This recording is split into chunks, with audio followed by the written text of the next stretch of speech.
आज मैं आप लोगों को अभी सीटेट में वर्तमान में जो चल रहा है इससे एक क्वेश्चन आप लोगों को बिल्कुल आएगा। ठीक है, मैथ पेडागोजी का एक चैप्टर है, वैन हिले का ये चैप्टर है। ठीक है, तो सिद्धांत का नाम क्या है? ज्यामिति अधिगम। और ये सिद्धांत दिए किसने हैं? वैन हिले ने।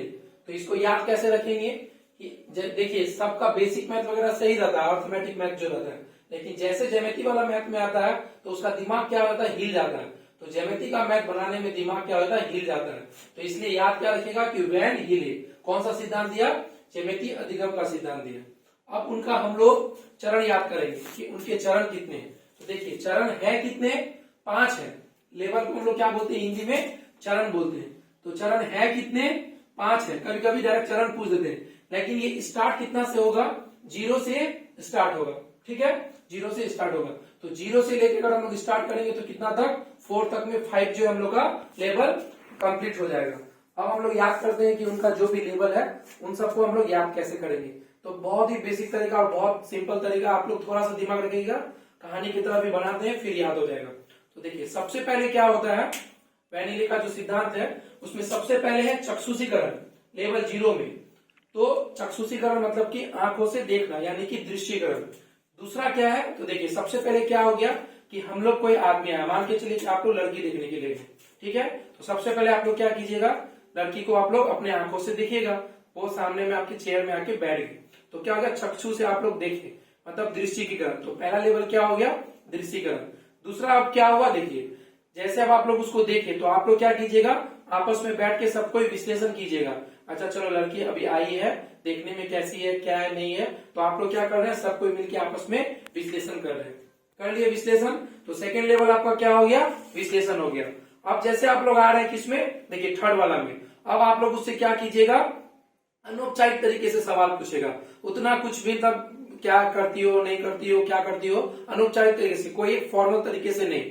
ठीक है, तो आप क्या किए? सबसे पहले आप आए लड़की देखने के लिए, अपनी आंखों से लड़की को देख रहे हैं। उसके बाद आप क्या किए? उसका विश्लेषण किए। यहाँ तक क्लियर? विश्लेषण करने के बाद आप क्या किए? आप उससे अनौपचारिक तरीके से सवाल पूछ रहे हैं। पूछ लिए, अब आप गए। देखिए जब आप अनौपचारिक तरीके से सवाल पूछ लेता है तब लड़की को फिर क्या करता है कि चलिए आप अपना क्या लिखिए? बायोडाटा लिखिए। यानी कि अब आप उसको फॉर्मल तरीके से पूछेगा। तो बायोडाटा वगैरह लिखवा दिए, लड़की बहुत अच्छी से बायोडाटा लिख दी। तो आपको क्या लगा कि नहीं, अब जो लड़का जो दिखने के लिए आया हुआ था उसके फैमिली वाले बोले कि क्या हो गए? दृढ़ हो गए कि हमको अब किससे शादी करना है? इसी से शादी करना है, क्योंकि ये लड़की बहुत अच्छा हर एक चीज में बेस्ट है। तो क्या हो गया? दृढ़ता, यानी पूरा रिगड़ हो गई। ठीक है, कि अब हमको जो है शादी यहीं पर करना है। तो इस देखिए अब ये कहानी में आप लोग का 5 लेवल याद हो गया। तो सबसे पहले क्या किया? लड़की को देखने के लिए गए। तो किससे देखने के लिए गए? अपने चक्षु से देखने के लिए गए। तो चक्षुषीकरण यानी कि दृष्टिकीकरण। अब लड़की को देखने के बाद आप उसका क्या कर रहे हैं? विश्लेषण कर रहे हैं। तो विश्लेषण भी हो गया। विश्लेषण करने के बाद आप उससे कैसे सवाल पूछ रहे हैं? अनौपचारिक तरीके से आप उससे सवाल पूछ रहे हैं। बेसिक जो भी होता है, सबसे पहले तो नाम वगैरह ही पूछता है, तो अनौपचारिक तरीके से आप सवाल पूछ रहे हैं, वो भी हो गया। अब आप क्या किए कि देख लिए, पहले अनौपचारिक तरीके से सवाल पूछे, फिर बोले कि चलो बाबू तुम क्या करो, अपना बायोडाटा लिखो। तो अब आप उससे फॉर्मल तरीके से बोल रहे हैं कि लिखने के लिए, अब औपचारिक तरीके से। ये करने के बाद जब ये सब सारा चीज अच्छा लगा तो आप लोग क्या हो गए? पूरा दृढ़ हो गए, पूरा रिगड़ हो गए कि अब हम लोग को शादी क्या करना है? यहीं पर करना है। तो इस तरह से हम लोग को 5 लेवल याद हो गया। तो अब 5 लेवल याद करने के बाद अब 5 लेवल का क्या क्या प्रॉपर्टीज है हम लोग इसके बारे में पढ़ेंगे, क्योंकि क्वेश्चन सबसे ज्यादा इसी से आता है कि लेवल 0 में क्या होता है, लेवल 1 में क्या होता है, लेवल 2 में क्या होता है, 3 में और 4 में। तो सबसे पहले हम लोग लेवल 0 में करते हैं। तो चक्षुषीकरण यानी कि दृश्यीकरण। तो इसमें क्या होता है कि मान के चलिए क्या हो गया, आपका बच्चा जो है रोटी को देख रहा है कि रोटी कैसा है? गोल है। तो यानी इसको देख के वो क्या समझ जाएगा कि वृत्त जो होता है वो भी क्या होता है? गोल होता है। वो अगर समोसे को देखेगा तो उसको क्या लगेगा कि ये क्या है? ट्राइंगल की तरह है, यानी कि शेप वो बता पा रहा है। ठीक है, तो लेवल 0 में देखिए, लेवल 0 और 0 मतलब शेप, हम रोटी का उदाहरण दे दिए ताकि आप लोग को याद रहे कि वृत्त की तरह होता है। तो इसमें शेप वगैरह के बारे में बताया जाता है। या समोसा को देख लीजिए कि ट्राइंगल की तरह होता है। तो पहला लेवल 0 याद हो गया। अब आ जाइए लेवल 1 में। लेवल 1 में क्या होता है? विश्लेषण किया जाता है। यानी कि उसके बारे में, उसके गुणधर्म के बारे में बताया जाता है। और ये सबसे वीवीआई है, सबसे ज्यादा इस बार जो सीटेट में आ रहा है उसके विश्लेषण से ही आ रहा है। यानी आपको वर्ग और आयत दे देगा, आप उसके बारे में बता पा रहे, उसके गुणधर्म जो भी है आप उसके बारे में बता पा रहे, तो वो क्या हो गया, लेवल 0 हो गया, लेवल 0 हो गया। अब हम लोग आ गए लेवल 2 में। लेवल 2 में अनौपचारिक निबंधन में, इसमें क्या होता है, इन्फॉर्मल डिस्कशन, यानी कि उसकी जो भी प्रॉपर्टीज वगैरह होते हैं उनके बारे में बताया जाता है। जैसे कि इसमें सबसे पहले मान के चलिए कि तुलना बताया जाता है, ठीक है, कि ये वर्ग दे देगा आपको और इधर आपको आयत दे देगा, और उसका जो भी प्रॉपर्टीज है कि क्या ये चार लोग क्या होते हैं, साइड्स होते हैं, वर्ग आमने सामने के, इसमें भुजा बराबर होते हैं और इसमें चारों भुजा बराबर होता है, तो ये सब सारा चीज बच्चा सीख जाएगा, ठीक है।